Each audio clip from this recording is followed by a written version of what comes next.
Je te donne le micro.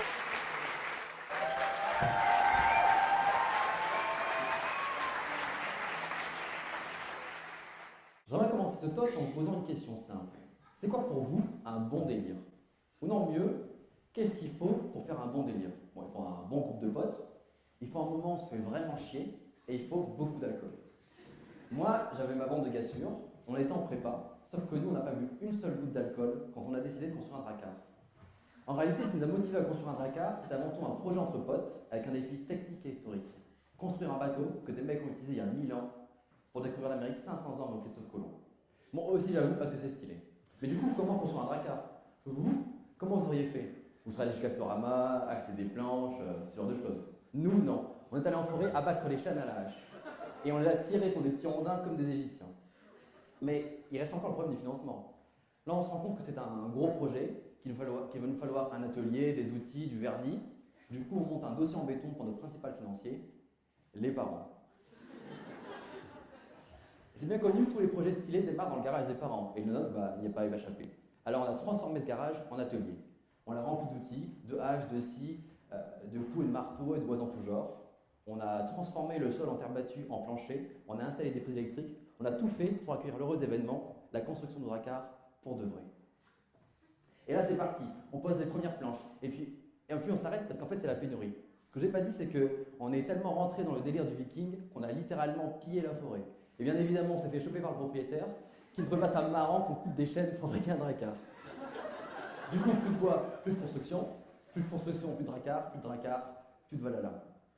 Et puis je vais aussi vous prévenir, quand vous construisez un dracard, vous allez rencontrer un type de personne bien particulier, du genre pseudo-technique, auprès de qui vous auriez aimé avoir un conseil, un avis, mais de qui vous ne recevrez jamais que des « ça ne va jamais fauter ».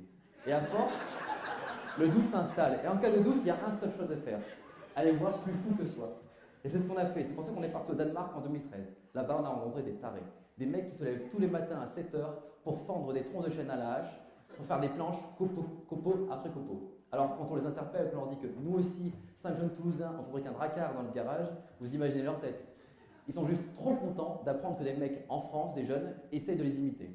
Du coup, on rentre motivable, on finit le dracard avec un seul objectif, finir le dracard, le mettre à l'eau et retourner avec au Danemark.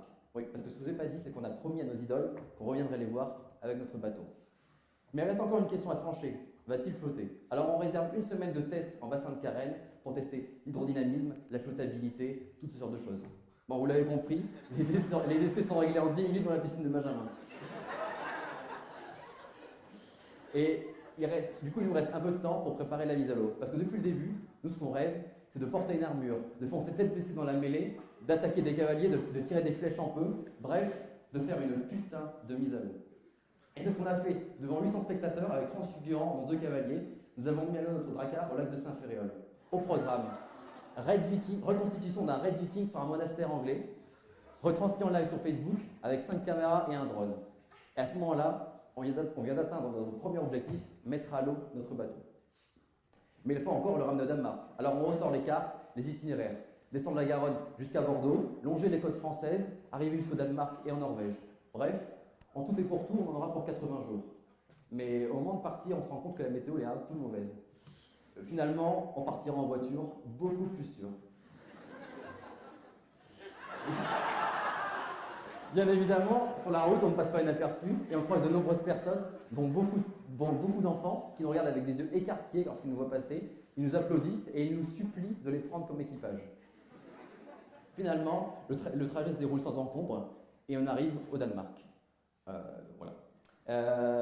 Sur place, on met le dracard à l'eau, on abandonne la voiture et la vie moderne pour vivre en vrai viking. On enfile la tunique, la cotte de maille et les lunettes de soleil. Le bateau glisse sur l'eau avec élégance et aisance. Il fait beau, on zigzague entre les îles et on croise beaucoup de locaux qui en bateau moteur ralentissent, prennent des photos et s'en vont en faisant d'énormes vagues. Ce que j'adore aussi, c'est quand il y a du vent. Quand on a le vent dans le dos, on peut alors hisser la grande voile et exploser notre record de vitesse. C'était l'un des enjeux de ce voyage, tester la navigabilité à la voile de ce bateau. Et ça marche tellement bien qu'on fait en moins d'1 heure ce qu'on a mis la veille en 6 heures à la rame. Mais ce que je préfère, c'est de pouvoir choisir son île. Dans une crique, à l'abri du vent, on pousse le dracard sur les pierres, on l'amarre à des arbres et on gravit le sommet de cette île pour installer notre campement devant une vue à couper le souffle. On fait un feu, on fait cuire le fruit de nos courges chez Lidl et on s'installe bien au chaud, à la belle étoile, prêt à passer une super nuit. Ah, c'est parfait. Sauf que, il y a des réveils, donc quand on se réveille, tu sais que tu ne rêves pas. Quand on te dit à 5h30 du matin, Thomas, il y a le feu à Lille. Et là, c'est le combat de combat. Un test grandeur nature du sang-froid de ton équipage, en mode team building hardcore. Alors, on prend le seau, les bouteilles d'eau minérale, finalement le sac à torche de 20 litres, et on éteint le feu. Alors, c'est intense, ça dure 3 heures, mes chaussures ont fondu, mais on a éteint le feu.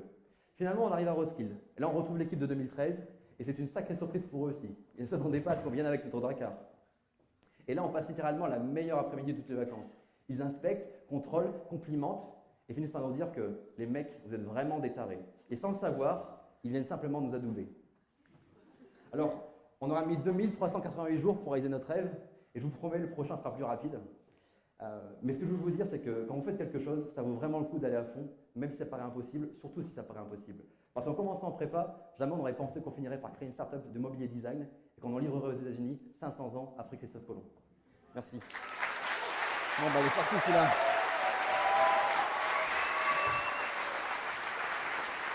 Bon, bah, il est rentré nickel.